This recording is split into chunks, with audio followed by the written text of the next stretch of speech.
per Matusalem, il fuorigioco netto Lulic.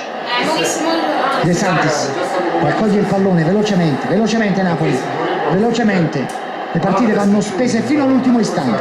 Ecco Gargano, ancora dentro per Campagnaro, Gargano.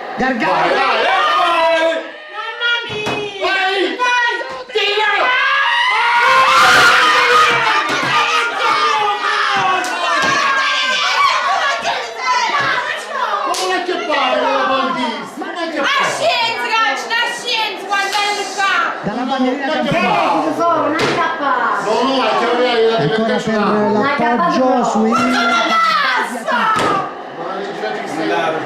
93 minuti e 47 secondi. Guardate qui Marchetti cosa è stato capace sul tiro di Lavezzi, l'ha visto all'ultimo istante, si è preso un piccolo mandato del pallone in calcio d'angolo e ha salvato la sua squadra ancora una volta. Niente da fare, si torna negli spogliatoi al 49esimo preciso con l'arbitro Rizzoli che dice stop. 0-0, si abbracciano i calciatori della Lazio perché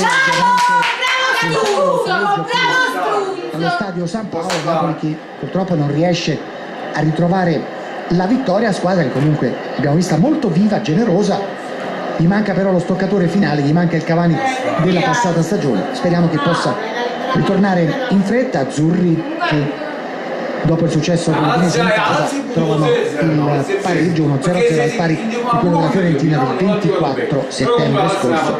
Questo è l'uomo del match, Massetti. Ci fermiamo.